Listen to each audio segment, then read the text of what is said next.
Hello everyone, welcome to my channel competition tips. आज हम करेंगे विलियम वर्ड्सवर्थ की एक famous poem the world is too much with us के कुछ इंपॉर्टेंट क्वेश्चन एंड आंसर। तो चलिए स्टार्ट करते हैं। Question number first, Wordsworth was popularly known as the poet of. वो कहाँ के एक फेमस पोइट थे? A Lancashire regions, B Essex regions, C Lake District और डी पैसेक्स रीजन्स। तो इसका सही जवाब है वो ऑप्शन सी, लेक डिस्ट्रिक्ट के जाने जाते थे, वहाँ पे वो रहते थे वर्ड्सवर्थ। तो ऑप्शन सी इसका सही जवाब है, Lake District. Next question number second, Wordsworth was born in, वो कहाँ पैदा हुई थी? ए कॉकरमाउथ, बी कॉकरपेट, सी कॉकर हिल और डी कॉकर वैली। तो इसका सही जवाब है क्वेश्चन नंबर 2 का ऑप्शन ए, वो कॉकर माउथ में पैदा हुई थी।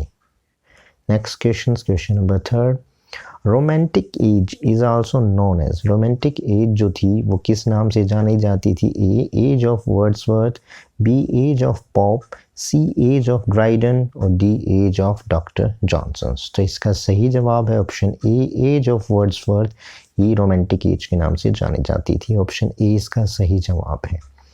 Next question number 4, according to the person we are out of dash. A time, B tune और सी मनी और डी लव। तो इसका सही जवाब है option B, tune. According to the person we are out of tune, यानी कि हम प्रकृति की प्रशंसा नहीं कर रहे तो हम बेसुरे हो गए हैं। तो ऑप्शन बी इसका सही जवाब है, tune. Next question number 5, a pagan क्या है? जिसमें ऑप्शंस बताए गए हैं। An ancient pre-Christian Greek who does not believe in several gods and goddesses. B, an ancient pre-Christian Greek who believes in one gods and one goddess. An ancient pre-Christian Egyptian who believes in several gods and goddesses. D, an ancient pre Christians Greek who believes in several gods and goddess. तो इसका सही जवाब है option D. Question number 5 का option D है, क्योंकि ये बहुत प्राचीन और प्री क्रिश्चियंस ग्रीक बिलीव किया जाता है। और पैगन का मतलब होता है जो काफ़ी सारी देवी देवताओं को पूजता है, मतलब मूर्ति पूजक पैगन को कहा जाता है। ऑप्शन डी इसका सही जवाब है। Next question number 6, we have dash our hearts away a sordid boon. A sold, B thrown, C given और D deceived। तो इसका सही जवाब है, मतलब जो हमने अपना दिया था, दिल, क्या दिया था? दिल। तो सी given. We have given our hearts away a sordid boon। हमने अपना जो दिल था उसको एक तरीके से सौदा कर दिया है गलत काम के लिए। सॉर्डेड बून का मतलब होता है घिनौना और लाभ। घिनौने हमने अपने लाभ के लिए अपने दिल का सौदा कर दिया, अपने फीलिंग्स का सौदा कर दिया। ऑप्शन सी इसका सही जवाब है, given. Next question number 7, the sea that bares her bosom to the moon, this line is in. A the world is too much with us, D daffodils, C solitary reaper और D to the skylark. तो जो इसका सही जवाब है वो आपको पता ही है, the world's is too much with us की ये लाइनें हैं। तो ऑप्शन ए इसका सही जवाब है। Next question number 8, we have given our hearts away a sordid boon, which figure of speech in this line? A oxymoron, B personification, C simile और डी मेटाफोर। तो इसका सही जवाब है ऑप्शन ए, ऑक्सीमोरोन है इसमें, क्योंकि इसमें गिवन और अभी दोनों का मतलब इसमें दिया गया है। गिवन भी है और अभी भी। तो ऑप्शन ए इसका सही जवाब है। Next question number 9, the sea that bares her bosom to the moon, which figure of speech in this line? A personification, B alliteration, C metaphor और डी एपोस्ट्रॉफी। तो जो इसका सही जवाब होगा वो ऑप्शन ए है, क्योंकि द सी दैट बेयर हर बोला गया है, मतलब सी को एक लेडी बोला गया है, तो पर्सनिफिकेशंस किया गया है इस लाइन में। ऑप्शन ए इसका सही जवाब है। Next question number 10, who are the gods mentioned in the poem? तो ऑप्शन ए में ये प्रिंटिंग मिस्टेक है, यहाँ पर प्रोटियस आना था और यहाँ पर आ गया है पोसाइडन, पोसाइडन्स एंड पोसाइडन और ट्राइटन दिया हुआ, जबकि यहाँ पर आना चाहिए था प्रोट्यूस एंड ट्राइटन्स। बी दिया है एरोस एंड एथेना, सी दिया है राम एंड कृष्ण और डी दिया है ये दिया है एप्रोडाइटी एंड हेसिटा। तो ऑप्शन ए है इसका, हालांकि प्रिंटिंग मिस्टेक है यहाँ पर। जो ऑप्शन है आप सही कर लिए, प्रोट्यूस एंड आएगा ट्राइटन, प्रोट्यूस एंड ट्राइटन दो गॉड थी वो है, ये यहाँ पर आ गया पोसाइडन। तो ऑप्शन ए इसका सही जवाब है। Next question number 11, how many lines are in the poem the words is too much with us.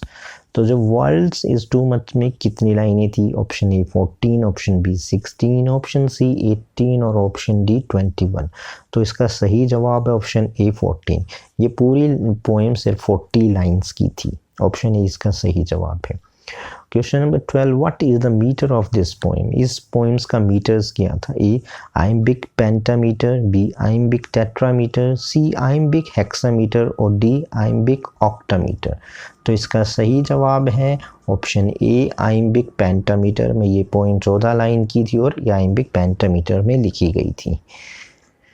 Next question number 13, the following is from which poems. ये किस पोएम से ली गई है? Getting and spending, we lay waste our power, little we see in nature that is ours, A the words is too much with us, B daffodil, C the thorn और D to the skylark. जैसे कि आपको पता ही है getting and spending हम कमाने में और उसे खर्च करने में लगे रहते हैं। हमने अपनी पावर्स को इसमें वेस्ट कर दिया है, हम नेचर्स की तरफ बिल्कुल भी ध्यान नहीं देते जो हमारा।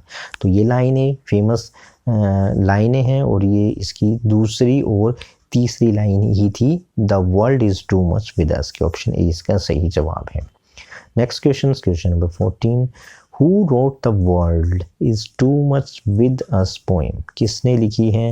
ए William Wordsworth, B John Keats, C William Shakespeare और डी जॉन डन। तो इसका सही जवाब है ऑप्शन ए ही है, विलियम वर्ड्सवर्थ में। अभी आपको इजी लग रहा है, लेकिन काफ़ी सारे जब पोएम हो जाती हैं उसमें ऐसे नाम दिया जाता है तो जल्दबाजी में इसमें गलतियाँ हो जाती हैं। तो इसलिए ये दिखने में आसान लगे, जब क्वेश्चंस आएंगे एग्जाम में और आपके पास टाइम कम होगा जब गलतियाँ हो जाती हैं। Question number 15, the world is too much with us poem composed in A 1800, B 1802, C 1804 और डी 1806। तो इसका सही जवाब है ऑप्शन बी 1802। तो ये पोएम कंपोज हुई थी 1802 में, ऑप्शन बी इसका सही जवाब है। Next question number 16, the world is too much with us publish in, ये कब पब्लिश हुई थी? ए 1802, बी 1804, सी 1807 और डी 1809। तो जो इसका सही जवाब है वो ऑप्शन सी है 1807, या 1807 को ये पब्लिश हुई थी। ऑप्शन सी इसका सही है। Next question number 17, in which poem the world is too much with us published? A poem 2 volumes, B to the skylark, C to the cuckoo और डी सिमोन ली। तो इसका सही जवाब है ऑप्शन ए, पोएम 2 वॉल्यूम में ये पब्लिश हुई थी, the world is too much with us. Option A है पोएम 2 वॉल्यूम्स में पब्लिश हुई थी। Next question number 18, how many Greek gods are describe in this poem? A 1, B 2, C 4 और D 5। तो इसका सिंपल सा जवाब है क्वेश्चन नंबर 18 का ऑप्शन बी 2।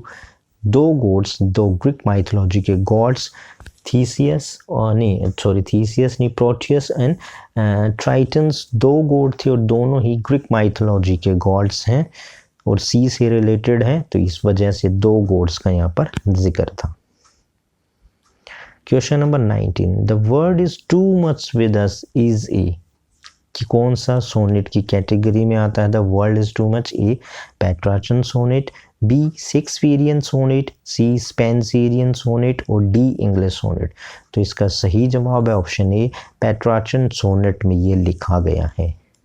आज का last question number 20, little we see in dash that is our A nature, B flower, C herds और D shoal। तो इसका सही जवाब है option A, little we see nature that is our. हमने जो नेचर्स था हमारा उसकी तरफ हमने देखना बंद कर दिया है, तो ऑप्शन ए है। ये थे विलियम वर्ड्सवर्थ की फेमस पोएम के कुछ इंपॉर्टेंट क्वेश्चन आंसर्स। मिलते हैं अगले वीडियो में किसी नए टॉपिक के साथ, तब तक के लिए हैव ए नाइस डे।